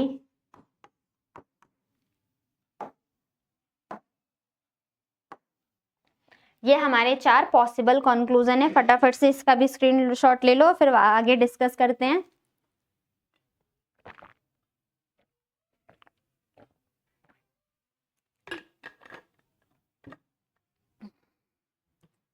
देखो सम ए आर बी, कुछ ए बी है। यहां से देखो, जब सारा का सारा ए जो है वो किराएदार मकान मालिक के घर में रह रहा है, ए किराएदार है और बी आपका मकान मालिक है, सारा का सारा ए बी है, तो मैं ऐसा बोल सकती हूँ ना कि कुछ ए बी है। ऑल ए आर बी, तो सम ए आर बी भी तो ट्रू है, मैं सबको ना इंक्लूड करूँ, सिर्फ ए का मैं सम ही पार्ट लेती हूँ, तो some A are be true हो जाएगा। इसी तरीके से पूरे बी के घर में भी तो ए रह रहा है, तो ये भी कहना भी तो सही है ना कि सारा का सारा बी का है, तो कुछ बी भी ए है, क्योंकि जो ए ने जगह ले रखी है वो किसकी जगह ले रखी है, बी की, तो ये भी तो सही हो जाएगा some B are A. Some A are B, A का भी कुछ पार्ट बी है और बी का भी कुछ पार्ट ए है, तो इस पॉइंट से एक पॉइंट कंक्लूड करो, इसको दिमाग में बिठा लो, क्या जब भी ऑल का केस दिया जाए तो सम जो होता है वो दोनों एलिमेंट की तरफ से ट्रू माना जाता है। जब भी आपके सामने ऑल का केस दिया जाए तो जो सम का रिलेशन होता है वो दोनों एलिमेंट से हम ट्रू मानते हैं। ठीक, ऑल के केस में चाहे वो ए की तरफ से बात बोली जाए या बी की तरफ से, अगर सम का रिलेशन है तो दोनों रिलेशन हमारे ट्रू होने वाले हैं। आइए थर्ड पर बढ़ते हैं। थर्ड में क्या बोला गया है, some B are not A is a possibility, कुछ भी कभी भी ए के पास ना जाए ऐसा पॉसिबल है। यहां से नहीं समझ में आया होगा, एक एग्जाम्पल लेके पूछती हूँ आपसे। हमें ये तो पता है कि बी मकान मालिक था और ए किराएदार था। अब मेरा कंक्लूजन ये है कि कुछ भी कभी भी ए के घर पे ना जाए, दैट्स मीन्स जो बी है, सिर्फ जो बी के घर में मकान मालिक है, जो लीडर है, सिर्फ वही ए के घर पे जाता हो किराया लेने, बाकी जो बी के और मेंबर है घर के वो कभी ए से कोई मतलब ही ना रखे। ऐसा पॉसिबल हो सकता है ना, सिर्फ बी जो है, बी का जो हेड है बी के घर का, सिर्फ वो ए के पास जाता हो, बाकी ऐसा पॉसिबल है ना कि बाकी जो बी के बचे हुए मेंबर हैं वो कभी भी ए से कोई मतलब नहीं रखे। उन्हें क्या, उन्हें कोई लेना देना थोड़ी ना है, वो तो किराया दे रहा है, वो अपना अलग रह रहा है, बस किराया लेने के लिए अपना मकान मालिक एक दिन चला जाता हो, तो वो पॉसिबल है। तो यहाँ से मैं ये कंक्लूजन निकाल सकती हूँ ना कि सम बी, बाकी जो बचा हुआ बी है, कैन नेवर बी, वो कभी भी एक से कोई कांटेक्ट ना रखे, ऐसी संभावना है। तो वही चीज बताया गया है, some B are not A is a possibility, कुछ भी कभी भी ए के घर पे ना जाए ऐसा पॉसिबल है, तो that conclusion will always be true. अब यहाँ पर प्रैक्टिकली जो हमने लॉजिक 3 पढ़े थे उस लॉजिक के अकॉर्डिंग अगर इंप्लीमेंट करते हैं तो कैसे करेंगे। अब देखो बी आपका ब्लैंक स्पेस है,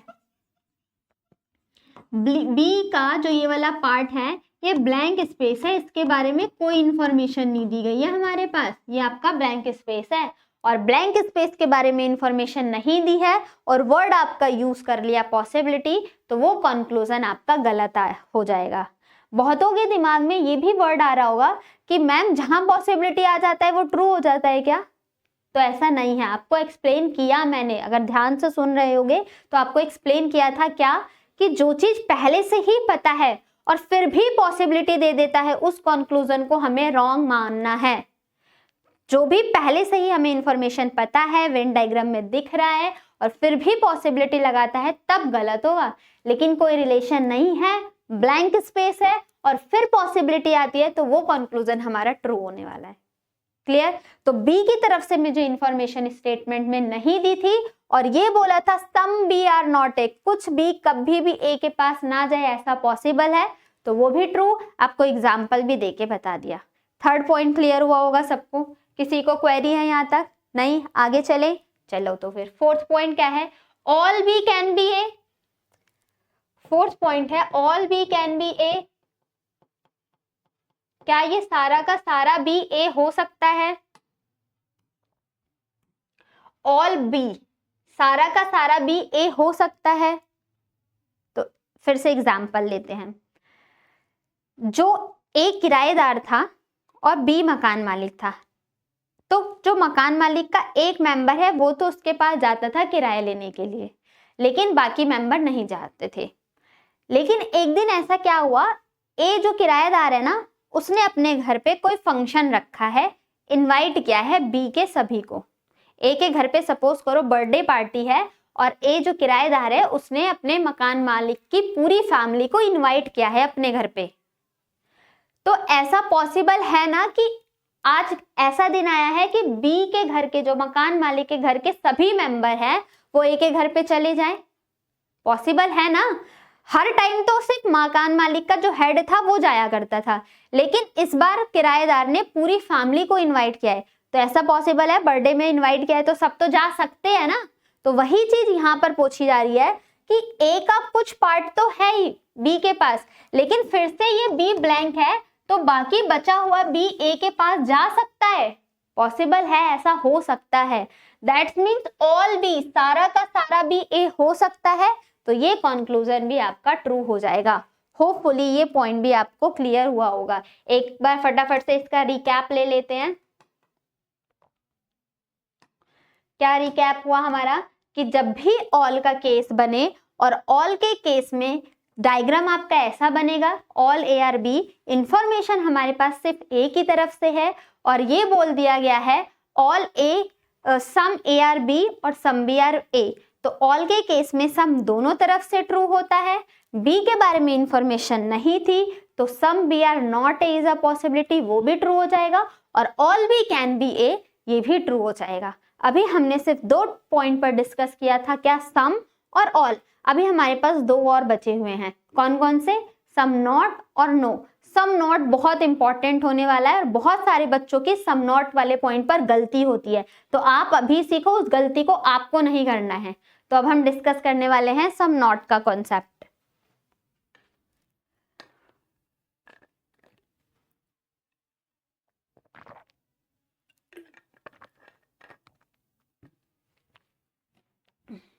आइए तो आगे बढ़ते हैं। अब है आपका सम नॉट। स्टेटमेंट अगर आपके सामने स्टूडेंट इस तरीके की गिवन है, some A are not B, some A are not B, तो जो आपका वेन डायग्राम बनेगा वो किस तरीके का बनेगा?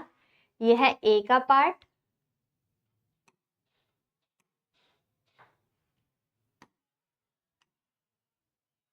और ये है बी का पार्ट। ये है ए का part,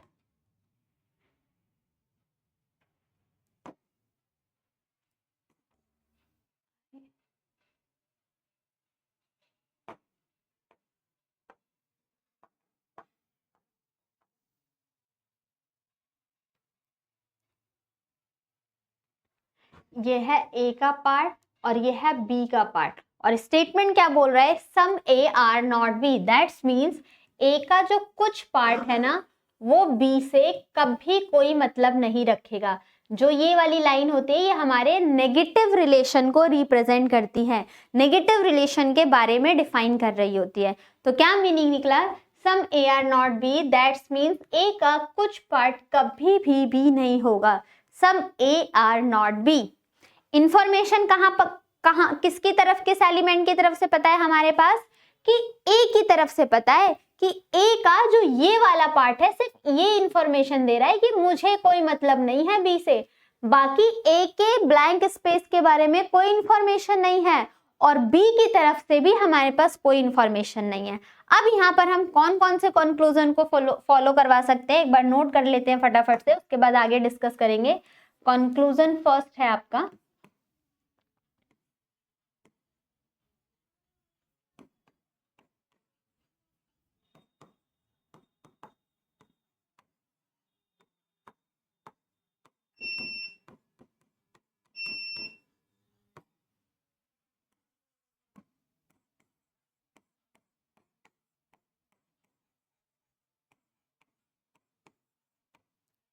third one is some BRA is a possibility, can be A. Fourth one is some B are not A is a possibility.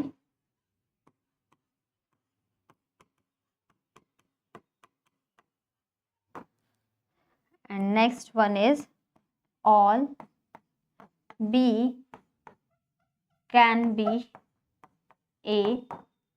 And the last one is no B can be A. Clear? अब हमारे पास ये 6 point है और इसको हमें discussion detail में करना है। Some A are B is a possibility, क्या कुछ ए बी हो सकते हैं, ऐसी पॉसिबिलिटी है हमारे पास। देखो एग्जाम्पल लेते हैं, आप और आपका फ्रेंड है, एक हो आप और एक आपका फ्रेंड है। आपने अपने फ्रेंड से मना किया कि मुझे ना तुझसे कुछ दिन बात नहीं करनी है। आपने सिर्फ अपनी तरफ से क्या स्टेटमेंट दी है कि मुझे ना तुझसे कुछ दिन बात नहीं करनी है, some A are not B. सिर्फ आपने कुछ दिन बात करने के लिए उससे मना किया है। बी ने तो, आपके फ्रेंड ने तो कुछ नहीं कहा ना अभी आपसे, तो बी की तरफ से कोई इन्फॉर्मेशन नहीं। और आपने बाकी बचे हुए दिन के बारे में भी आपको भी नहीं पता कि बाकी बचे हुए वाले दिन आप उससे बात करोगे भी या नहीं। बस ये हमें पता है कि आपने बी से कुछ दिन बात करने से मना किया है। तो सेम यहाँ पर वेन डायग्राम में दिख रहा है, some A are not B, ए के कुछ पार्ट ने मना किया है कि मुझे बी से कोई मतलब नहीं रखना है, सिर्फ कुछ दिन। अब हम यहाँ पर कंक्लूजन को डिराइव करते हैं, डिडक्ट करते हैं। क्या पहला कंक्लूजन है हमारा, some A are B is a possibility, कुछ ए बी हो सकता है, ऐसी संभावना है।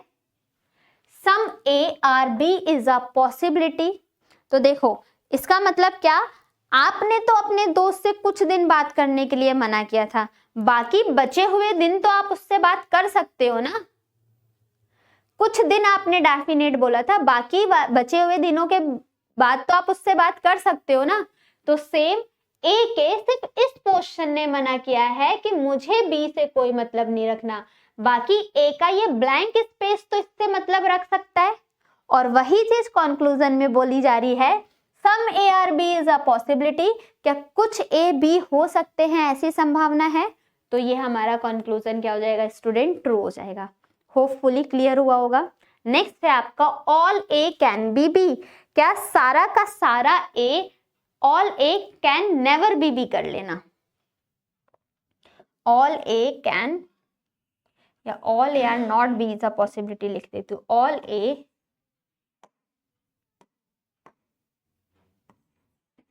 Are not B is a possibility.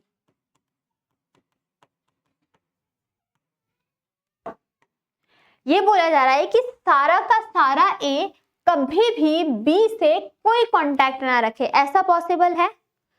आपने मना किया था स्टेटमेंट में कि मुझे कुछ दिन अपने दोस्त से बात नहीं करनी, लेकिन ऐसा भी तो हो सकता है आपने तो चलो गुस्से में बोल दिया कि मुझे कुछ दिन बात नहीं करनी, क्या पता वो बात इतनी आगे बढ़ जाए कि आप उससे कभी भी बात ना करो, ऐसा पॉसिबल हो सकता है ना।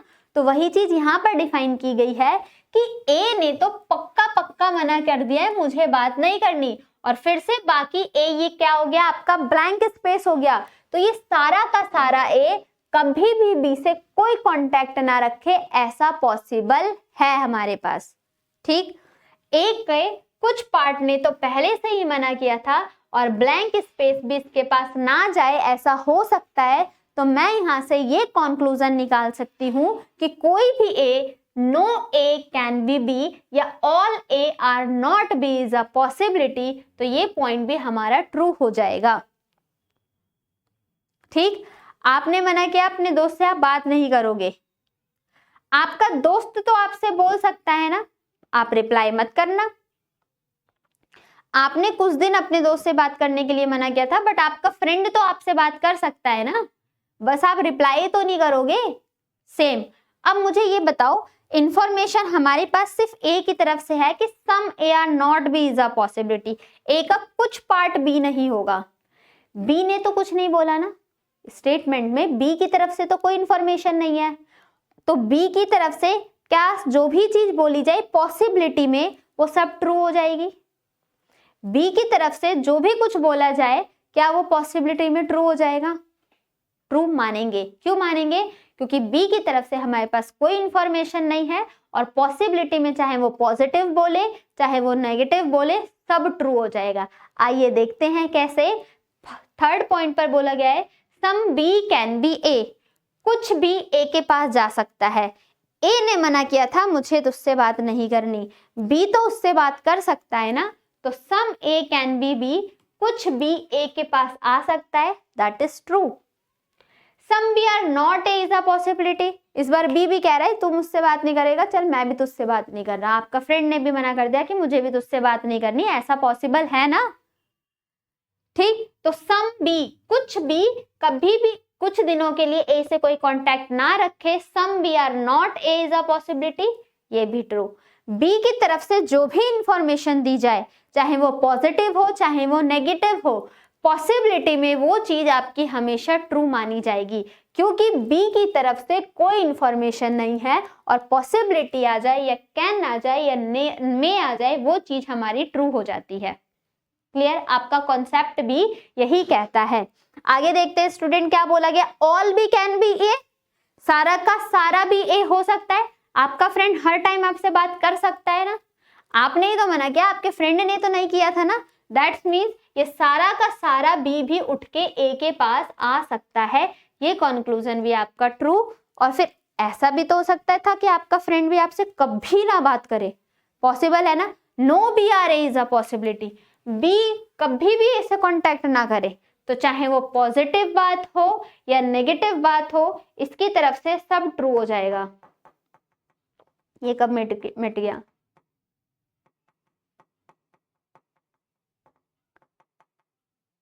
चलो यहां पर लिख देते हैं इज अ पॉसिबिलिटी, और यहां पर क्या था, नो बी कैन बी ए, कोई भी बी कभी भी ए नहीं हो सकता है। तो हमारा ये भी सारे कंक्लूजन हमारे क्या हो जाएंगे, ट्रू हो जाएंगे। एक बार फिर से कंक्लूड कर लेते हैं, some A are not B जब दिया जाए, कोई भी ए का कुछ पार्ट बी से कोई कांटेक्ट नहीं करता है, कुछ पार्ट।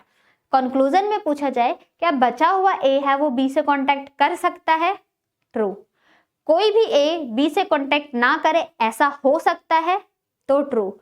बी की तरफ से सारी इंफॉर्मेशन चाहे वो सम हो चाहे वो ऑल हो चाहे वो सम नॉट हो चाहे वो नो हो, सारे कंक्लूजन ट्रू हो जाएंगे पॉसिबिलिटी में, क्योंकि बी की तरफ से हमारे पास कोई इंफॉर्मेशन नहीं थी। और जब भी रिलेशन ना हो किसी भी दो एलिमेंट की तरफ से और वहां पर वर्ड आपका पॉसिबिलिटी आ जाए चाहे वो पॉजिटिव चाहे वो नेगेटिव, उस कंक्लूजन को हम ट्रू मानते हैं।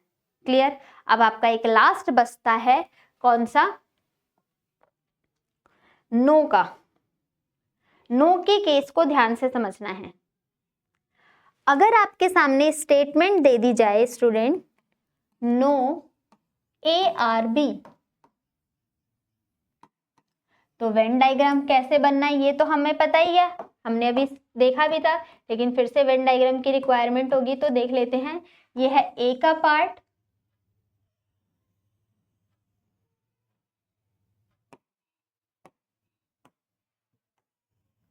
और ये है आपका बी का पार्ट।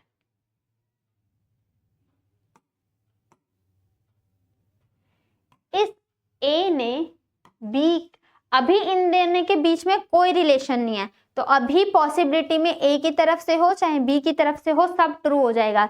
लेकिन जैसे हमने ए और बी के बीच में ये वाली लाइन ड्रॉ कर दी, दैट्स मीन्स ए और बी के बीच में नो का रिलेशन आ गया। रिलेशन संबंध है तो, लेकिन दुश्मनी वाला संबंध हो चुका है। अब पहले कोई रिलेशन नहीं था और no A are B, that's means उनके बीच में रिलेशन हमें चाहिए, दुश्मनी वाला रिलेशन, जब भी नो दिया जाए।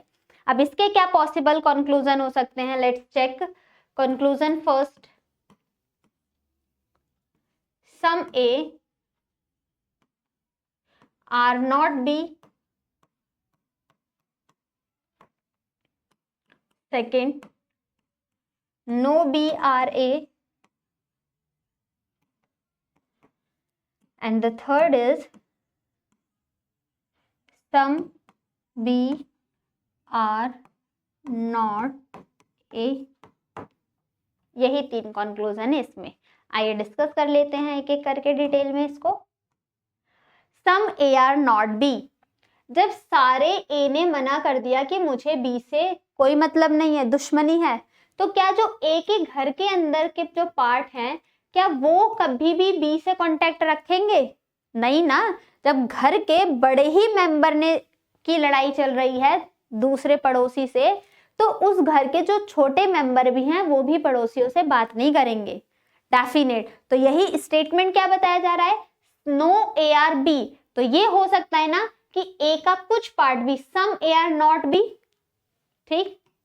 और नो के केस में जैसा सम का होता था, सम ए आर बी, तो सम बी आर ए भी होता था, ट्रू मानते थे। ऐसे अगर नो ए आर बी है, ए की दुश्मनी बी से है, तो बी की दुश्मनी भी ए से होगी। नो के रिलेशन में भी बी की तरफ से भी नो है, मतलब ए ने तो मना किया है और बी की तरफ से भी हमारा मना है। तो यहाँ पर बोला गया है नो बी आर ए, वो हमें डायग्राम में दिख भी रहा है कि कोई भी ए नहीं है, दोनों के बीच में दुश्मनी है। और नेक्स्ट, जब सारे ही बी ने मना कर दिया था, तो बी का सम पार्ट भी तो ए से कोई कांटेक्ट नहीं रखेगा।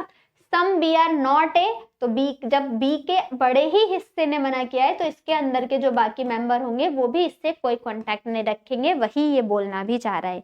लेकिन अगर इन्हीं तीनों के साथ इज अ पॉसिबिलिटी, कैन और मे यूज हो जाता, तो वो चीज हमारी सही हो जाती। क्यों? सॉरी, वो चीज हमारी गलत हो जाती, क्योंकि जो चीज हमें दिख रही है और उसमें भी पॉसिबिलिटी लगाते हैं तो वो गलत माना जाता है। क्लियर हुआ होगा नो वाला पॉइंट भी। नो ए आर बी, तो सम ए आर, जब सारे ही ए ने बी के पास जाने से मना किया है, तो उसका कुछ, ए का कुछ पार्ट भी बी से कोई मतलब नहीं रखेगा। नो ए की तरफ से नो है तो बी की तरफ से भी नो रहेगा, और जब सारे ही बी ने ए के पास जाने से मना कर दिया, तो बी का कुछ पार्ट भी ए से कोई कॉन्टैक्ट नहीं रखेगा। This is the fundamental of the सिलॉग्स। यही आपका बहुत इंपॉर्टेंट है, बहुत ही यूजफुल चीज है, जो कि हम क्वेश्चन में इम्प्लीमेंट करने वाले हैं, और भी अलग अलग वेराइटी के क्वेश्चंस का इम्प्लीमेंटेशन देखेंगे। तो स्टूडेंट, ये आज हमने डिस्कस किया है बहुत ही बेसिक कॉन्सेप्ट को, बहुत आराम से, बहुत शिद्दत के साथ। तो आप सिलॉग्स के सारे पार्ट्स को कनेक्टिविटी के साथ देखते चलोगे तो आपका क्वेश्चन कभी भी सिलॉग्स में नहीं फंसने वाला है।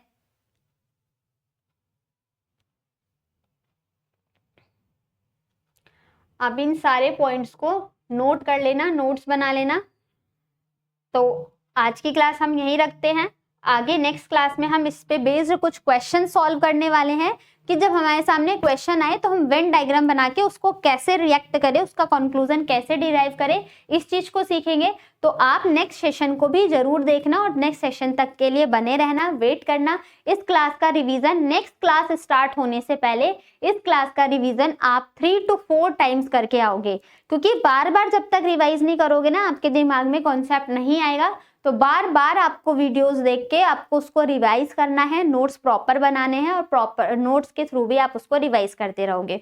होपफुली आपको ये सेशन पसंद आया होगा। अगर आपको ये सेशन पसंद आया है तो आप चैनल को सब्सक्राइब करना है, सेशन को लाइक भी करना है और इसको शेयर भी करना है। साथ ही साथ आप बेल आइकन को भी प्रेस कर देना।